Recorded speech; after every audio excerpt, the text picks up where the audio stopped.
네, 오늘도 리포트 뚜껑 열어보는 시간 돌아왔습니다. 정수원 아나운서 함께 할게요. 어서 오세요. 안녕하세요. 네. 자, 오늘도 리포트 뚜껑 열어볼 텐데 과연 오늘 시장 분위기가 조금씩 좋아지고 있어서 관련한 보고서들이 시장에 어떻게 영향을 미치는지까지 함께 확인해 보시기 바랍니다. 첫 번째 리포트 뚜껑 바로 열어볼까요? 네, 첫 번째는 두산 열어보도록 하겠습니다. 이 업황 악화는 반영됐고 매출 가이던스를 소폭 조정했다라는 보고서 내용이었고요. 목표 주가는 18만 원을 유지했습니다. 네, 첫 번째 리포트는 두산입니다. 오늘장 상승세 계속해서 이어지고 있는데요. 현재 주가 보도록 하겠습니다. 현재 주가 4%, 5% 가까이 오르고 있습니다. 86,500원 기록 중인데요. 두산 첫 번째 포인트 업황에 대한 이야기 좀 해볼까요? 네, 먼저 실적을 어제 발표했는데요. 올해 3분기 실적이 발표가 났는데 일단 부문별로 정리를 해봤습니다. 사진과 함께 보도록 하겠습니다. 일단 매출은 지난해 같은 기간보다 34.5%, 특히나 영업이익 쪽에서 42.7%가 증가하면서 순이익 부분은 838억 원으로 흑자로 돌아섰습니다. 이렇게 전 사업부에서 고른 성장을 보였는데요. 사업 부문별로 체크하겠습니다. 다음 그래프 이어서 보면 먼저 전자비지, 그러니까 PCB 동박 적층판의 매출 추이입니다. 일단 원가 상승과 반도체 모바일 수요 감소에도 불구하고 이렇게 자체 사업인 전자비지 매출은 전년 대비 4.7% 성장을 보이면서 양호한 수준을 유지했다라는 평가고요. 다시 한번 포인트로 돌아와서 그 밖에 자회사 체크해 보도록 하겠습니다. 주요 자회사 중 하나인 두산 에너빌리티에서는 전년 동기 대비 매출은 35.2%, 그리고 영업이익은 40%대가 증가세가 나왔고요. 두산 밥캣도 호실적을 발표했습니다. 판매량 증가와 북미 지역의 가격 인상에 실적 증가폭이 컸습니다. 반면 로보틱스는 기대치보다 낮았는데요. 그래프 사진과 함께 이 로보틱스 매출 보도록 하겠습니다. 매출만 보면 이 전년 동기 대비 32% 늘어나긴 했습니다. 하지만 우크라이나 전쟁 여파로 이 전체 매출의 30%를 넘게 차지했던 이 서유럽의 경기 부진, 또 공장 가동률까지 하락하면서 당초 기대했던 이 성장률보다는 다소 낮았던 겁니다. 다만 판매량 기준으로만 봤을 때 북미 지역의 판매량이 전년에 비해서 이 70%나 성장세를 보인 것은 고무적이다라는 평가를 내렸습니다. 네, 첫 번째로는 각 부문별로 어땠는지 쭉 확인을 해봤는데요. 근데 앞으로의 움직임이 중요한데 앞으로 기대할 부분들도 있는데 전반적인 가이던스는 조금 낮췄나요? 네, 맞습니다. 시장 환경 악화를 반영을 했고요. 네. 이로 인해서 매출 가이던스를 소폭 하향 조정을 했습니다. 하지만 23년에는 성장을 보일 것이다라고 긍정적인 전망을 제시를 했는데요. 도대체 왜 성장을 예상할 수 있었는지 그 요인을 사진 그래프와 함께 보도록 하겠습니다. 네, 왼쪽을 보시면 이 부채 비율은 낮아지고 있습니다. 그리고 신사업, 이 3사에 대한 실적 추이를 보면 그 기대감이 바로 실적 개선을 볼 수 있다는 이유이기도 했는데요. 이 중 하나인 로보틱스는 이 서유럽 부진을 탈피하기 위해서 현지 법인을 통한 딜러 발굴, 또 차별화된 마케팅 전략으로 북미 비중을 계속해서 확장할 계획이다라고 밝혔습니다. 그리고 그 외에 전자비지 사업부에서도 신규 고객 확보에 대한 움직임을 활발하게 하면서 내년에는 이렇게 실적 개선, 성장성 보일 수 있다라고 요인을 정리했습니다. 네. 두산은 오늘 보니까 약간 두산 에너빌리티에 대한 기대감도 함께 좀 영향을 그렇죠. 받아서 주가의 상승폭이 조금 더 나오는 것 같은데요. 일단 오늘자 이 리포트의 목표 주가를 보면요. 현재가 대비해서 무려 110한 5%대, 오늘 4% 올랐으니까 어제 전일자 기준으로 118%였는데 이렇게나 많은 목표 주가를 제시를 했습니다. 지금 제시된 목표 주가가 18만 원인데 현재 주가는 86,400원 기록되고 있고요. 최근에 굉장히 박스권의 움직임이 나타나고 있지만 오늘 리포트만 봐서는 앞으로 이 박스권을 좀 에너지틱하게 뚫어내지 않을까라는 기대감을 또 물씬 갖게 합니다. 또 최근에 시장에서 이슈가 되고 있는 두산 에너빌리티의 뭔가 후광 효과를 받아서 더욱더 기대감이 커지고 있는데요. 과연 이 8만 원 선을 뚫어내는 움직임 언제 나오게 될지 될지 함께 지켜보도록 하겠습니다. 첫 번째 리포트 두산 확인해봤고요. 두 번째 리포트 뚜껑 열어보겠습니다. 네, 에너빌리티 효과에 두산이 같다면 2차 전지 효과로 이 기업이 가고 있습니다. 네. 에코프로 뚜껑 열어볼 테고요.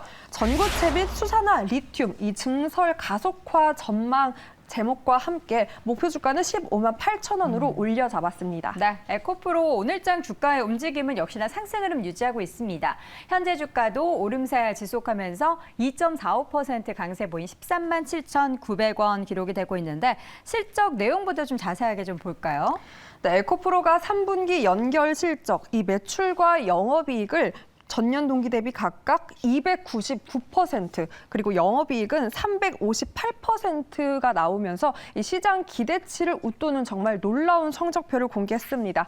부문별로 사진과 함께 살펴볼 텐데요. 일단 동사의 연결 매출 95%를 차지하는 에코프로 BM입니다. 이 매출이 같은 기간 대비해서 283% 증가하면서 실적 성장을 견인했고 영업이익률도 9%로 고수익성을 유지했습니다. 단연 가장 높은 성장을 보인 건 EV 쪽, 전기차 쪽이 가장 높은 성장성을 보였고요. 다음 그래프 보도록 하겠습니다. 수산화 리튬 비상장 자회사인 에코프로 이노베이션의 성적표인데요. 리튬 가격 상승, 워낙 계속 고공행진 가고 있다라고 해서 관련된 사항 많이 아실 텐데 이러한 가격 상승으로 영업이익률 38%의 성장을 기록했습니다. 이어서 다음 리사이클링 비상장 자회사인 에코프로 CNG 성적표를 볼 텐데요.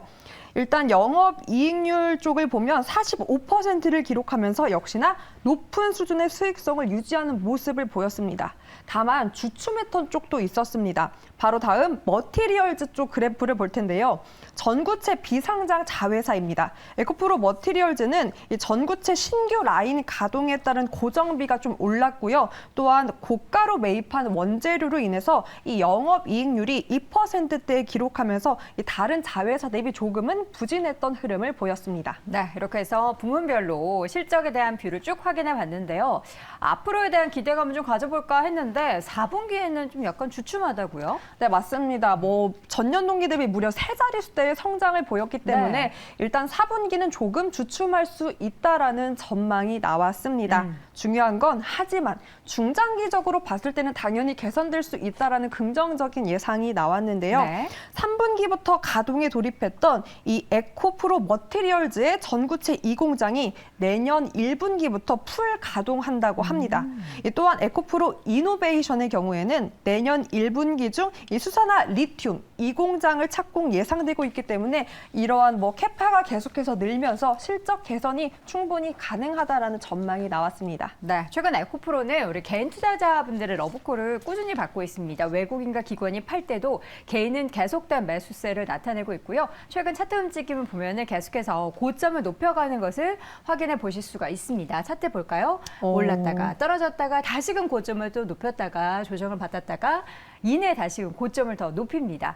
그래서 그럴까요? 최근에 오른 만큼 목표 주가도 현재가 대비해서 괴리가 15% 정도밖에는 되지 않습니다. 물론 이제 4분기에 대한 뭔가 제한적인 전망 때문에 목표 주가를 그렇게 높게 잡지 않은 부분도 있지만 앞으로 관련 시장은 계속해서 좋은 흐름을 보일 것은 당연하다라는 생각이 드신다면 조금 더 긴 시각으로 이 종목을 바라보는 게 좋지 않을까 싶습니다.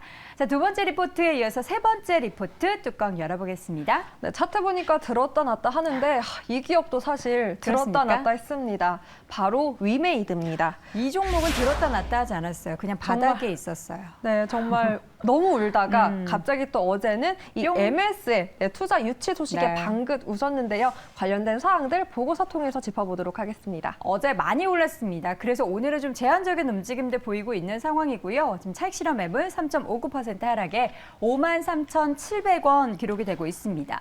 어떤 리포트일까요? 네, 위믹스 코인이 거래소 유의 종목으로 지정되면서 사실 울상도 아닙니다. 거의 통곡 수준의 위메이드였는데요. 어제는 이 마이크로소프트로부터 210억 원 규모의 투자 소식이 전해지면서 22.48% 급등으로 상승 마감하는 모습을 보이기도 했습니다. 일단 위메이드에 대한 투자 심리 개선을 보여준 이 투자 정리된 사진으로 한번 볼 텐데요. 네, 공시 사진을 제가 발치를 해왔습니다. 2일 위메이드는 이렇게 마이크로소프트, 하나은행, 키움증권을 대상으로 660억 원 규모의 전환사채 발행을 공시했습니다. 하지만 시장에서 주목했던 건 210억 원가량의 투자를 했던 마이크로소프트에 주목을 하고 있는데요. 네. 그 이유는 기술적인 시너지 효과에 대한 기대감까지 불러일으켰기 때문입니다. 미디어데이를 통해서 관련된 사항을 언급하기도 했는데요. 다시 한번 포인트로 돌아와 보도록 하겠습니다. 일단 회사 측에서도 마이크로소프트의 투자가 이 위메이드 글로벌 시장 인지도를 높일 수 있다라고 기대치를 높였고요. 구체적인 협업의 내용은 아직은 확정된 바가 없으나 이 위믹스 노드 파트너로서 합류한다는 등 다각도로 다양한 논의가 진행 중이라고 언급했습니다. 네, 첫 번째 투자 포인트. 최근에 이제 마이크로소프트가 왜 210억 규모를 위메이드로 투자를 했느냐에 대한 내용을 봤습니다. 근데 중요한 건 이제 앞으로 이 투자를 통해서 무엇인가 좋아질 것인지 여부인데 좀 기대해봐도 좋을까요? 일단 그런 사항들을 미디어데이를 통해서 몇 가지 질문에 답을 했는데요. 네. 시청자분들도 무엇보다 투자자분들이 궁금해하실 것 같아서 그런 미디어데이 주요 Q&A를 제가 정리를 한번 해봤습니다. 일단 먼저 이 마이크로소프트로의 투자 유치 과정 그리고 협업 가능성에 대한 질문이 나왔는데요. 회사는 장기적인 관점에서의 파트너십이며 이 마이크로소프트와 위메이드의 사업부가 일단 겹치지 않기 때문에 시너지 효과를 오히려 기대할 수 있다라고 언급을 했습니다. 그리고 이로 인한 투자 자금은 위믹스 생태계 확장으로 사용될 계획이라고 밝혔습니다. 그리고 무엇보다 가장 많은 질문이 나왔던 건 바로 이 위믹스 코인 쪽이겠죠. 이 위믹스의 50개 거래소 상장 계획, 진행 상황에 대한 질문에는 이 바이낸스와 FTX, 코인베이스가 위믹스에 상장되지 않은 주요 거래소라고 언급을 했습니다. 상장이 되지 않았던 주된 이유로는 이 메인넷과 이더리움 호환성의 부재를 꼽았는데요. 하지만 지난 8월 이 메인넷 런칭 후 해당 문제들은 모두 해결됐다라고 답을 했습니다. 네. 그리고 기사로도 많이 나왔던 부분이죠. 이 위믹스 상장 폐지 가능성에 대한 질문도 나왔는데요. 일단 유통 물량에 대한 시장의 우려를 해소하고 있다면서 네. 이 디파이 예치 물량, 사측 지갑에 보유 중인 물량 모두를 이 유통 물량에 모두 포함시켜 소상히 공개하겠다고 밝혔습니다. 상장 폐지되면 안 되겠죠. 그렇죠. 위메이드 대표도 엄청 많이 가지고 있대요. 그러니까요. 그러니까 사수하겠죠. 네. 우리 투자자분들을 위해서 위믹스 관련한 우려도 빨리 없어지기를 바라보도록 하겠고요. 주가 차트 보지 말까요? 보도록 하겠습니다. 그동안 계속해서 눌리는 움직임들이 지속적으로 나타났고요. 작년에 주가 움직임을 봤을 때는 지금 4분의 1 토막 나타나고 있다는 점 더 이상 오래 보면 스트레스 받으니까 그만 접도록 하겠습니다. 자, 이렇게 해서 오늘 위메이드까지 리포트 뚜껑 열어봤습니다. 정수환 아나운서 함께했습니다. 고맙습니다. 고맙습니다.